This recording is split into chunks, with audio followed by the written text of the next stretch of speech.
up, y'all? It's your girl Sakina, and I'm back with another video. This is my review for Married at First Sight. This is season 14, episode 9. I sound like a broken record at this point, y'all. I know this video is late, and one day I will tell y'all what's going on and why my videos have been super late lately. But, you know, we ain't got time for that because we know Married at First Sight is one of my longest reviews, and y'all ain't come here for that. Y'all want to hear what my opinions are on the show. I know y'all care about me. I know that, but we'll talk about that at another time. But let's go ahead. Oh, wait, before I do that, y'all already know, okay? New wig alert. I have not mastered slang and laying the wig down properly, okay? So y'all know every time I wear a wig, 9 times out of 10, I got a hat, I got a scarf, I got something on my head to cover up what's going on behind the scenes because I just simply do not have time. I could not be reading the girls about their hair, meanwhile mine is not looking up to par. You feel me? That just don't go. So yeah. We'll talk about that at another time. Let's go ahead and get into this review. At this point, we are 17 days within the marriage, so a little over 2 weeks. This episode was really based on dating. They did a lot of dating each other, going out on dates and things like that, talking about love and all of that. So let's start off with Neve, y'all. That not catfish, but if you think about it, it actually goes with their name, like Neve. Maybe y'all call them that. I don't know. We'll start off with Noy and Steve. So Noy sent Steve on a scavenger hunt. Okay, that was what it was. Later on, they get the expert questions about love. Have you ever been in love? Noy said she been in love once. I found that very interesting because we know that she will cross the ocean, word to Monica, to go be with a man, but she only been in love one time. All right. That's your truth, sis. Steve, on the other hand, he been in love 5 times. He been in 5 relationships, and every time he felt like he was in love. Noy is worried about this because he has yet to say he loves her. You're only over 2 weeks into the relationship. Noy needs to get her head out of the clouds. I will continuously say this because she's not being realistic with some of these things. When you said that you were falling for him, y'all were only a week within the marriage. It takes time. We don't know his process. We don't know how long it took for him to say he loved her, loved these other girls. So, girl, I just need you to stop worrying about the love part and get to know him, okay? Because, yeah, y'all are still strangers who married at first sight. Okay. So then they start talking about what it would take for you to fall for somebody. And Noy said the person showing up for her. That's when she could really tell that she's falling for somebody. And I said, okay, so what has Steve done to show up for you? Because when I hear the phrase show up, I usually think that they fell on hard times. They're going through something, you know, emotionally, physically, whatever. And you're showing up to be there for them. You're being supportive. I mean, one could say this experience, them sharing this experience together. But I was just kind of like, okay, so what has Steve done? Because I would like to hear an example, sis. But, Steve, on the other hand, he said that he feels comfortable enough to say I love you once he feels comfortable with somebody. And he said that he just feels like they are working towards falling in love. He's just not there yet. And again, she's worried. But like I said, girl, relax. Moving on to Jasmina and Michael. He plans a picnic for her and her dog. He gifts the dog with all these treats. I was annoyed by him trying to pressure her to put that ugly bandana on his neck because no. I don't do that with my dogs. Like, people do that, but I remember one time my dog went to the groom, and the groom gave her a bandana. Baby, we threw that bandana away, because she is not that kind of girl, okay? She don't do that, and she like to rip shit off, like, It was ugly. It was the thought that counted, but it was not cute. Anyway, he wanted to know how he could go or move forward with Jasmina when they have some type of disagreement, how she would like to be communicated with. She said, talk to me, not at me, and don't talk to me with a certain tone. Now, he just feels like both of them use a tone, and she did agree, but she feels like I use a tone once you've taken me there. Once I've asked you to not use a tone and it's still there, then basically she meeting him where he at. So she feels like he should know the basics of communication. And when she said that, I said, that's kind of a dig. And you can't assume that somebody knows the basics of communication because people's communication skills look different. So just like Michael said, You know, everybody's upbringing is not the same. Everybody, the way that people talk is not the same. And that could be from how they were raised with their parents, their environments, just, you know, things of that nature. So it's like, yeah, you want him to know, you want him to be equipped with these things, but he ain't got it.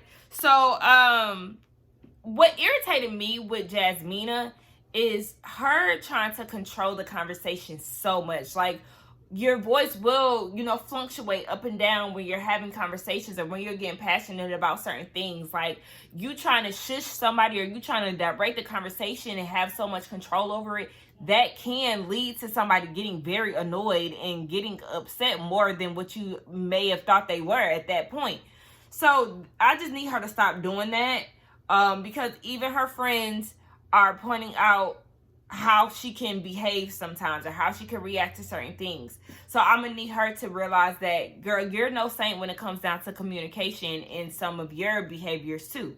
So fast forward to later on in the episode, things are kind of funky with them. They haven't really spoke since the tension at the picnic, but she was asking how Michael's day was, and he was like, you know, it was kind of hard because it was his brother's death anniversary, and he went alone to his brother's gravesite, and she wished that she would have known because she would have went with him, but she did appreciate him opening up to her, even though, you know, they have been kind of beefed out. What happened? Yeah, the experts had the questions for them, and Jasmina said that she's been in love 3 times, and she said she knew that she was in love with them because they made her feel good and they really had a friendship first. But I said, were those men in Massachusetts? Because, sis, we know that you like out-of-town niggas. So were they physically there for you, sis? How did they make you feel good? Because sending a whole bunch of emojis through WhatsApp or Instagram ain't gonna cut it. Anyway, he said that he'd been in love once, and maybe a possible, they started off as close friends. Somehow you turned into my girlfriend. Hey, we used to tell each other everything. Anyway, yeah, he said that he has to be vulnerable with somebody that he loves. It takes him a while to work up to that. And she's like, okay, well, how are you showing up here? And he said, I feel like I made a commitment to myself to be vulnerable throughout this process since day one. And she doesn't like what she's hearing because she feels like he's not really doing what he said that he was going to do in this process. But my thing is, y'all always arguing. Like, y'all always butting heads. So, girl, when do he have time to be vulnerable, child? He tried to give this awkward explanation of when he was bullied as a kid, and you just looked at him like he was a damn fool. I mean, I kind of would have too, because the way that he told the story was awkward as hell.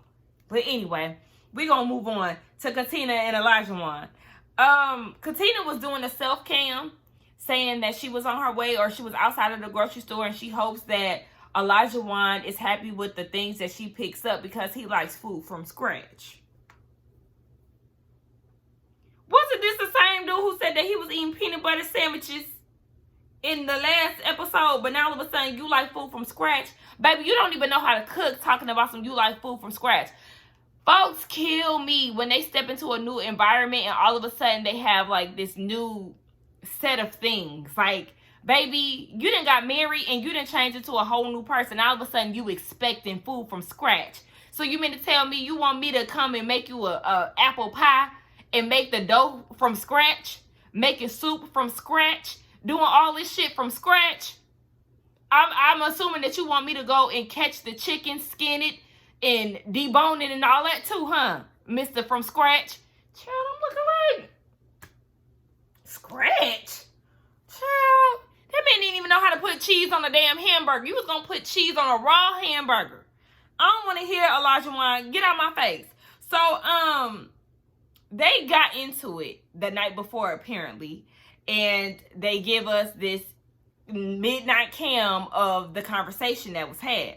So Elijah Wan says that she worries about things that don't affect him and he could care less about. He said, the shit that I asked you for, you can't do. You trouble me. So then fast forward to present day in this episode, he's asking her what's the definition of a wife, and she's saying a partner and a support system, but she really isn't feeling this question. And he said that he wanted her to cook more, and step into her wifely duties. Okay, so he uses the housewarming as an example, and he wanted them to clean up together after their guests left, but he wanted her to, sweep the floor or whatever the case may be. So she was complaining about it. She decided, or she really wanted to go to bed. So he was like, all right, I'll just do the floor and you can go to bed. But as he was talking to her about it, he was like, I cleaned the floor for you. Now, hold on. Don't act like you're doing me any type of favors here, because that's where we really gonna have an issue. You don't get a cookie for doing house duties, because I feel like house duties should be for everybody. It's not just for a woman. Nah, we not doing none of that. I do understand that he wanted to clean up together, and I appreciate that, but don't feel like you were doing her a favor. That for you sent me, because I'm like, excuse me, for me? No, don't act like you did me up. Look, I'm talking shit. Anyway, I just didn't like that. But on the flip side, if it was a woman, we would have an issue. Like, why he ain't help? He want to go to sleep and blah, blah, blah. But what was really troubling me more than anything, production. Why did y'all leave all y'all equipment at their house? It was like 3 tripods that looked like they had like some type of blackout curtain that was really like 10 hefty bags trying to block a certain part of the room. It was confusing. Him trying to sweep around tripods and baby, what is this? It's giving chaos and confusion. So anyway, yeah, I'm just really conflicted with that whole thing, because I feel like if it was the other way around, it was a woman cleaning up and the man decided to go to sleep, we would have a problem. So I ain't gonna harp on that too much. But he said in his confessional, he came into the marriage for a wife, not to help someone grow as an individual. I said, baby, that's fucked up and that's very selfish. Nah, sir. I don't agree with that. You need to do better, because everybody has room to grow as individuals. Whether you're married or not, you still have to work on self within a marriage. So, baby, stop it. I just feel like he wanted a mail-ordered bride that had Stepford wife qualities, and that's not what you're gonna get with Katina. And that's, again, you having these high expectations on what you feel like a marriage should look like, and it's not realistic. I mean, it's realistic, I'm sorry. It's just not what you're going to get from your wife. And honey, you need to be realistic about the times, because yes, it's 2022, baby. The women, we busy, baby. We got shit to do. We ain't got time to be barefoot and pregnant and making food from scratch and shit like that. Anyway, the experts, they get their questions from them. Elijah Wan said he falls in love with devotion, commitment, loyalty. Katina falls in love with support, loyalty, and patience. She wants the best friends. And then she said that she wants them to really be more emotionally connected. She goes into a story about her ex and how he was very verbally abusive. And the words that she was saying was just very, like, disheartening. Like, I felt very sad for her. Like, damn, girl, this is why you cannot. I know people have a tendency to go back to what they know. And I feel like, Katina, you're not vocal enough when it comes down to how you feel about Elijah Wan, or those times where he's getting on your nerves. You need to be way more vocal. Don't fall back into being that numb girl, or maybe that girl who didn't want to upset her boyfriend and things like that. Girl, no, you have to speak up regardless of how you think he might feel towards you or whatever. Speak up, speak your mind, because your opinion does matter, boo. So, yeah, she just said she's not really that open. Like, she cries and things like that, but she does it really on the inside or behind closed doors. Elijah Wan was high as hell that whole scene, and it was kind of funny to me. But Katina says that she does see the potential in them falling in love, and he said, love is not on the table right now. He like her, but it's just not on the table. I said, realistically, again, it's only been 2 weeks, so you got to give him some time. She thinks that she has her guard. She thinks that if she let her guard down and, do her wifely duties, cooking and cleaning, that that'll show him that she's serious. And he was like, baby, I gotta see it to believe it. I said, ooh, tough crowd, child. Elijah Wan, okay. But we're going to get more into them in a minute. Let's get over to Mark the Shark and Lindsay. Baby, it's very awkward and the tension is high in the MTS household. We are coming fresh off of the whole bowling debacle and how Lindsay tried to air my boy out for the second time behind closed doors, but on camera, mic'd up. MTS still don't know that she was talking all that shit. But yeah, they ain't fooling each other. He brought some food home. I was confused as to why he was putting so much salt on the asparagus and steak. I said, sir, do you want high blood pressure? Like, I'm already worried for your health because you just had tacos for the first time recently. You ain't never had sushi. Baby, you brought a whole lifetime supply of goldfish to the honeymoon. I'm worried, Mark. I'm very worried. I'm worried for your health. I'm going to need you to go ahead and get checked, boo. I'm going to need you to incorporate more greenery, raw greenery into your diet because it's giving trash. It's giving 14-year-old little boy. And we cannot have that as a grown man. Anyway, he making all this noise, cutting up the food and all of that. So he started asking her, do you feel like you were out of line? She said, no, you're such a Debbie Downer. When are you going to give me any affirmations? And he was like, baby, I'm upset with you. And no, who said that? Oh, no, he didn't say that. Lindsay said, when you going to give me words of affirmation? She upset with him and she got her switch off for him, okay? She ain't feeling MTS. She said that he's toxic and his life is chaotic. He's always complaining and he needs some awareness. And she feels forgotten about and not considering the things that he's doing is starting to affect her. And he admits that they're both a little unaware of certain things that they do. He was more so upset that she was saying that he's a different person off camera. He was like, stop all of that. But I said, you know what? If you can admit that both of y'all have a tendency to be unaware of how y'all are, the first step is admitting. She claims to be gracious through all the bullshit. But she said that he sabotaged himself and she feels unappreciated. I said, girl, you just said all that shit about him behind closed doors. I don't want to hear it because you fake and you phony and a worse Duffy. She said, what do you like about me? And he said he loves the fact that she's a loving person. He sees it. It's just buried away. It's buried, tucked away somewhere. And she was like, damn, really? They just have two different forms of communication. And she said that she's going to put in, what'd she say? Oh, she's at a 1% because he keep pulling back. And I just feel like, Mark, you need to be upfront. Like, you turned off by her. You not keeping it a buck. You really ain't seeing it for her. And really, if she was to walk out that door today, you would be okay. But you ain't tell her none of that. So, I don't know why you wasn't keeping it real. They get down to these experts questions. Lindsay been in love. Mark been in love. He said that he starts to miss his ex when he done went over to the next. And the next is not exciting him. So, then he start, thinking, damn, what I had was really a good thing. Let me backtrack. And that's a red flag for Lindsay. That would be a little concerning for me too. But Lindsay is like, baby, I don't backtrack. Once you done got out my life, baby, it's deuces forever. Okay? But for Mike, it's not. And I said, they start talking about what it takes to fall in love.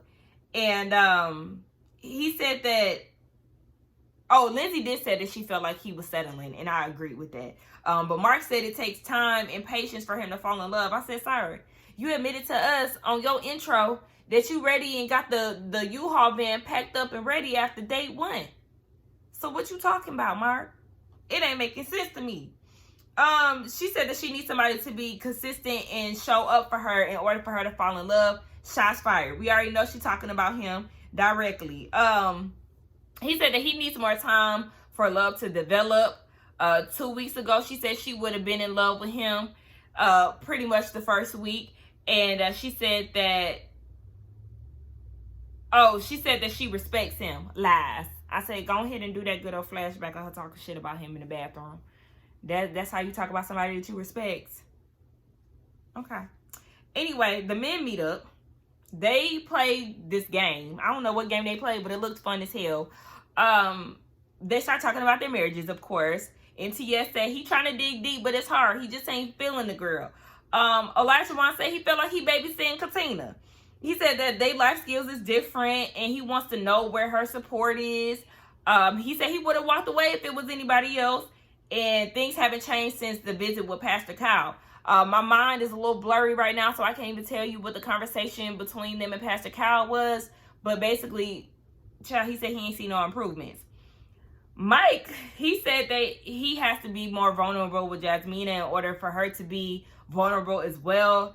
And then Steve started talking about Noodlegate. Moving on to the women and them getting their feet done. I said, oh, I know Alyssa is upset that she didn't get to meet up with the girls, honey. Anyway, they get their nails and feet done. And Lindsay said that she bonded over what Noy was talking about, marrying into traumas. I said, girl, you still subtweeting Steve Noy? Didn't he tell you to stop doing that? What's going on? Somebody deactivate her account while she on this damn show. Katina, she said that she's been feeling a disconnect between her and Elijah Wan. Jasmina said that she can't feel a spark with Michael if they ain't communicating. And Noy said that she doesn't want to hurt Steve again after the whole Noodlegate situation. I said, but sis, you still on social media leading people to think what the hell is going on by you talking about inheriting marital traumas and past traumas and all of that. I mean, what she's saying is true.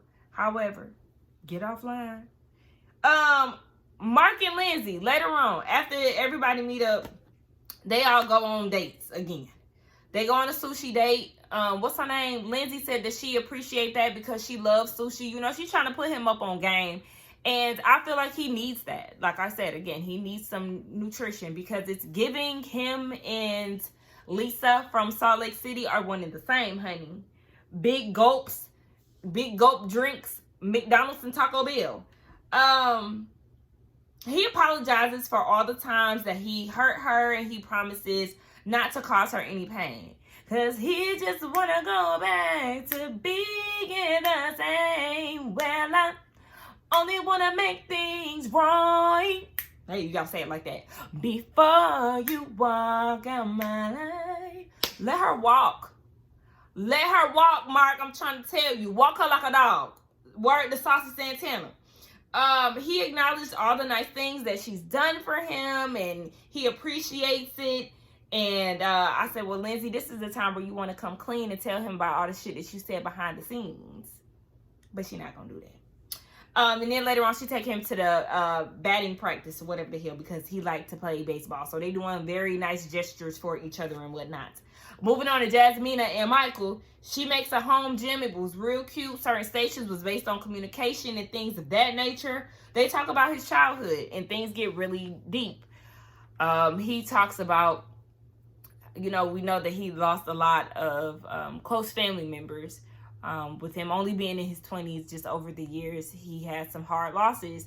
And he talks about his brother being the first hard loss, and how he was expecting his brother at a certain point in time. And around that time, they heard a frantic knock at the door. It was one of his brother's friends, and they informed the family that his brother had got shot. They rushed outside, and Michael said he was about 5 or 6, and he seen his brother laying there, and he's just started tearing up. It was definitely hard to watch. I can imagine, I can't imagine, you know, dealing with something like that. Losing a sibling, losing someone so close, and just seeing that. That's a lot to deal with. So I totally understand why he's so guarded, or why he may not be as emotionally available. Because when you've experienced so many things in your life, it's kind of just like you waiting on the next shoe to drop, and it's unfortunate. But I really think that he needs to get therapy for all the traumatic things that he's experienced in his life at such a fast pace. Because he said every 3 to 4 years, there's something tragic that's happening. And I would hate for him to continue to live his life in fear, or, you know, just expecting something bad to happen, because this is not the way to live. Jasmina did appreciate his vulnerability, and she even cried in her confessional, just talking about, you know, just imagining losing someone that close. So they really did bond, and I did appreciate that moment. Shout out to them for that. And then we talk about Steve and Noy. They had a brunch picnic. They started discussing their favorite memories so far, and then Steve says that he loves Noi, and now she can give that a rest. Okay, that can be off of her complaint list, and now she can focus more on his finances. Katina and Elijah. This is the big bang, right? Where everybody, I'm sure, is waiting to hear my opinions on. So they go on a cooking date, a cooking class. Now that food looked real good. I said, come on, coconut shrimp. Now I was never one to eat that when I was eating meat and things, but do your thing. It looked real good. He said that he wants her to stop waiting on him to do stuff. Okay, like Nike, baby, just do it. And at this point, he's wondering if she's enough woman for him as a wife. Okay. He sees that she's worked on herself, as far as, cutting out clubbing and things like that, but that doesn't mean that she's ready for marriage.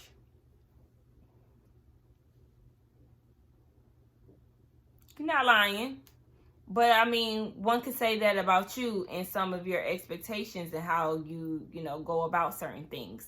One could definitely think that you're not ready for marriage as well.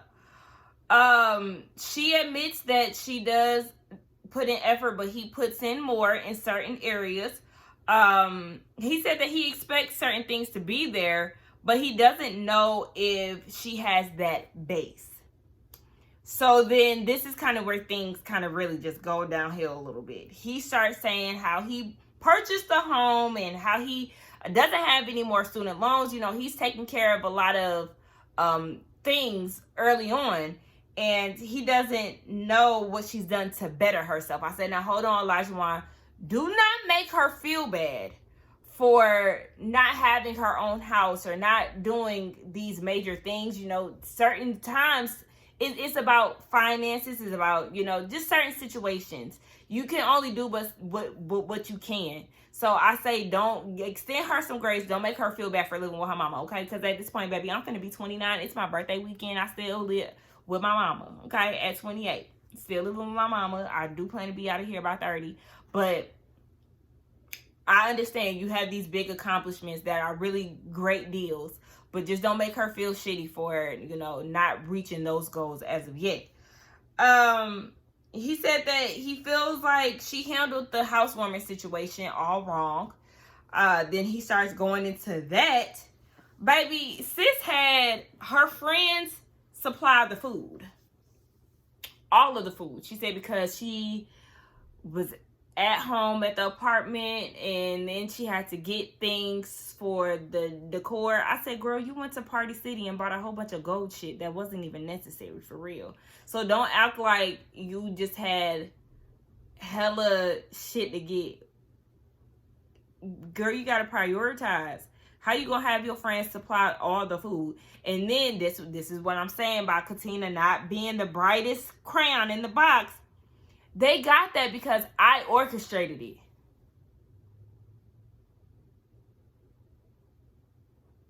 The point is, you didn't do it. You had your friends.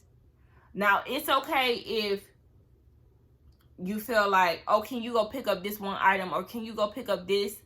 But to have them bring the whole thing, was this a pot? Shit, it can't even be a potluck because the damn host didn't chip in on the food. I think Elijah said something about him getting the chicken. I think that's what he said, if my memory serves me right. But sis, that excuse that you gave, and even if you working from home, baby, again, you got to prioritize. If you working from home, okay, well, I know that we having this housewarming party tomorrow. Let me go grocery shopping the night before to get these things, or let me get up early to get this prepped, or let me use my breaks, because that's what I do as a person who works from home. If I know I got something to do, I don't go to work till 12, so I have more wiggle room to do certain things in the morning. She may not, but I do things before work, and then during work I use my 15-minute breaks to do something. Hell, I wash my hair on my 15-minute breaks. I'll do something on my lunch. You really just have to be savvy with your time. So I just feel like, girl, you got to learn how to work that type of shit out, because for you to just have your friends bring everything, it's like, well, damn, what was you doing? Because I mean, that decor wasn't really giving much of anything. Anyway, it was weird when he said my housewarming in his confessional. I said, what the hell do you mean my? Our. Okay? Mr. Team. You always talking about teams and things like that. Our housewarming. She worked from home and all of that. And Elijah Wan said that he can't settle with someone if they don't have the basis of being an adult. And then he wants to know if she can get shit done without him. And this is where I would have the unpopular opinion, and I'm sure a lot of y'all are going to be upset with me, but me and Elijah Wan see each other. I do not like needy people. I don't like people who rely on people too much. I don't like the idea of a man who needs a woman's touch to get his life in order and stuff like that. I've discussed this in previous videos. Like, I don't like things like that. If you don't know the basics to survive out here in these streets, then baby, what are you doing? I don't want to have to coddle you. Now, like I said, when he said that he didn't want to get into a marriage and have to basically, what he say about the individual, I don't want to confuse what he said. Let me go back. What he said? Okay, I can't find it now. Oh yeah, when he said he didn't come into the marriage to help someone grow as an individual, that is a wrong statement. You should not say that, because you always want to help your partner. It's a partnership, honey. Okay, it's a team.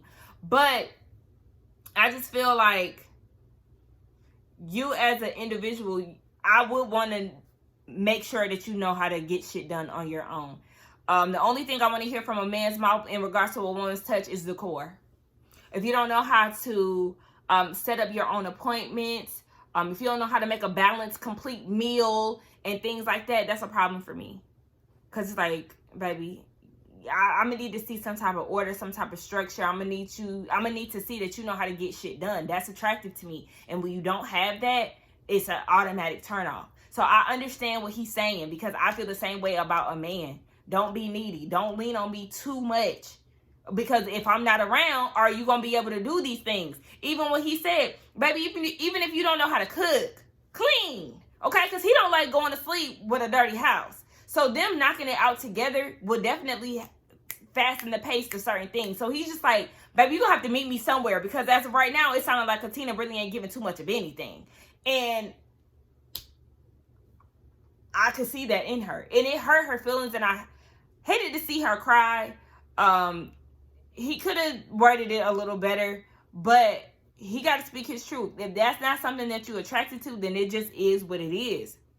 And like I said, I'm not going to get on this camera and act like I'm fake mad with Elijah Wan, because a lot of people be upset with him. That's how I see it too. Yeah, you want to come and present the package a little nicer for your spouse, but hey, you got to hear how he feeling. Baby, you're going to have to step it up. What he say, something about being woman enough? Now, hey, tread lightly, sir. Tread the fuck lightly. But, like I said, you got to speak your truth, boo. And at the end of the day, he ain't liking what he's seeing right now. He feel like he dealing with a little ass kid. Babysitting. You twiddling your thumb until he come around and save the day. And that's not what he looking for. He looking for a partnership, and you complaining about cleaning up the kitchen or, little shit like that. Or you don't know how to host a party or prioritize your time and stuff like that. He looking at that like, okay, well, bitch, what can you do? Okay, outside of going out to eat and filming it. I don't know, y'all.